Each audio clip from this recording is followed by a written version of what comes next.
build and for you to get set up to have proper soil and the seeds and all anything you need to make that greenhouse thrive.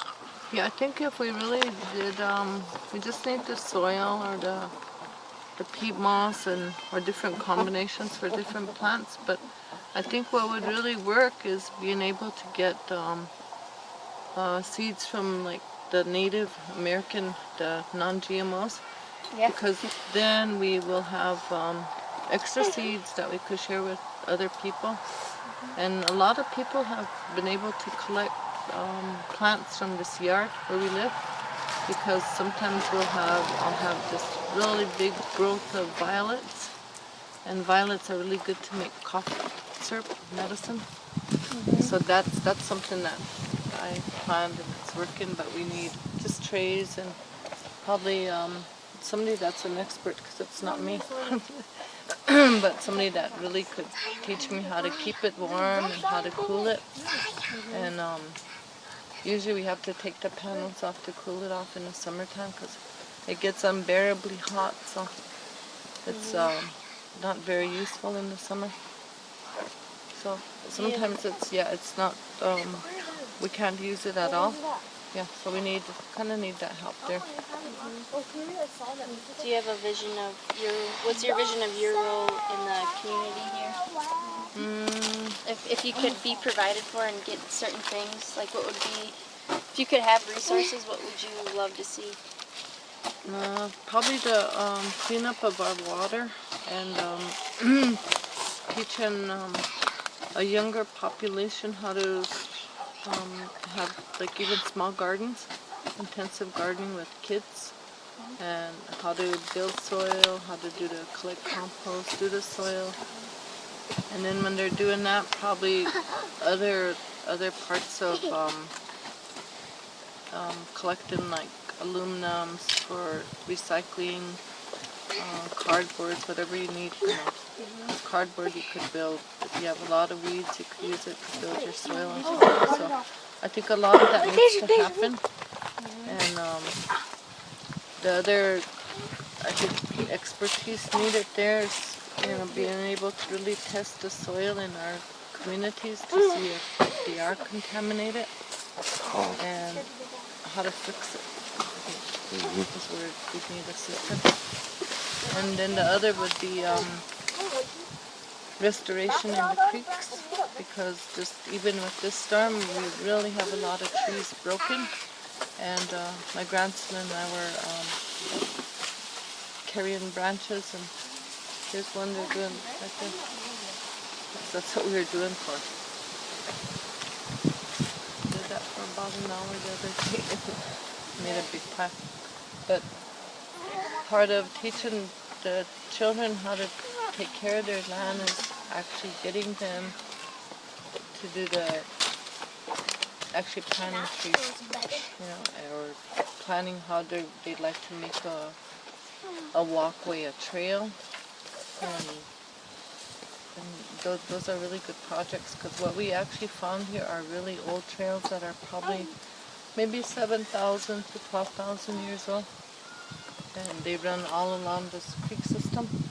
So if we could even have somebody interested in helping us do that, that's something that's, because you could get a really good view of the creek and the hills by hiking them.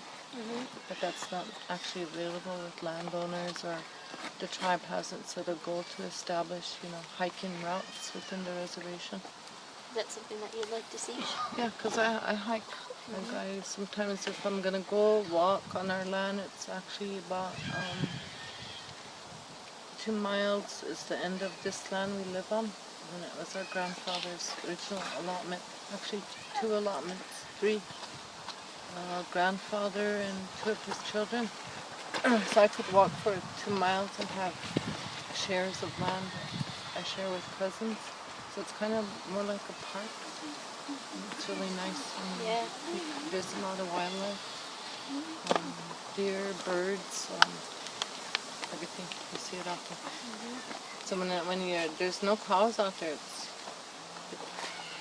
like time just stands still.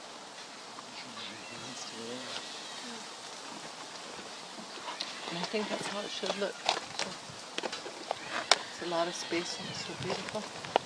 Thank you for sharing. And it's really nice to hear your vision and your hopes and where your heart is. And prayer is really powerful right now. And I feel like our community back at home wants to help, but people just don't know the best way to help. Yeah. But you agree that it should start with the soil and the water and all that. So whatever we can do to help you, and it's kind of like you're the connection right now that we're connected to. And it seems like you have a lot of stuff in place. You just need the resources, so if you can list and what you feel like you would need, or we would all need, because it'll benefit everybody. And it's just Yeah, we probably need a crew right now to clean our creeks and try to salvage that wood because of the storms. And when it gets cold here, it really, really gets cold. And especially people in really remote areas, they don't have the snowdrifts in one area where my son's delivered wood were about 20 feet deep, and they backpacked food into a community probably about 12 miles on horseback. So that was a few days ago, and at that point probably the National Guard should have looked down and said, hey, there's a problem down here, and started to proceed to do something, but they didn't. So I guess we have our own I'll put the National Guard in a sense. yeah. On horseback. You said there is four men. Yeah. So they liked it, but they made a trail high across ridges, and they were happy to be able to do that. So we have that spirit. I think it's all over. It's probably happening in other places. People helping each other. That's good. And it keeps that fire alive when somebody can do something like that.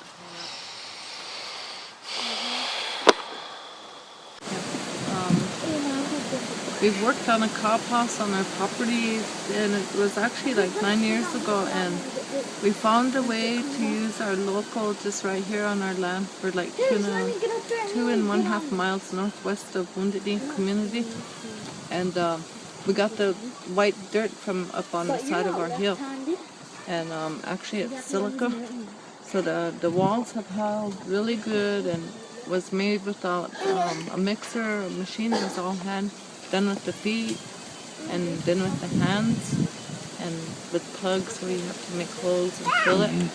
But the ingredients all appear to still be holding. So actually what we need is just some timber for the braces, and where it comes down, and it's actually aligned with the longest day of the year and the shortest day. It has doorways, so it helps give a sense of measurement where the sun will be at this time and where it's going to be at this time. So it's able to be like an interactive place for our grandchildren, and it's actually really low cost. So we just need the timber and some volunteers and probably somebody who could donate a roof. And I have the chimneys, I have a stove. Almost everything we need is like local. We need some gypsum gravel, and I think we will probably need what's called a blue board. And I believe the blue board, we need to use cement to divert water all the way around the cob house foundation. And that's where we get lost with sustainable funding, because people say, well, that's not something that's man-made, but you really need that blue board styrofoam to keep water. So you could be able to recycle a lot of buffalo, which is what we do. Right. So there's a way. And if there's a resource close by and we could use it, we will. So most of this wall came from like right up there. See that outcropping? Those crumbled stones down in the ditch. We just took buckets and crossed the road, and all Right. around the ditch we gathered them. And then we cleared a road over across the road on our other land. So all of it's local, and it's actually silica. Because this was all like under an inland sea. So these were all like shorelines. Way up there, where they lived. They lived on top of the world back then. That's what they say. You guys gotta get going. Alright. Yeah, we're going home.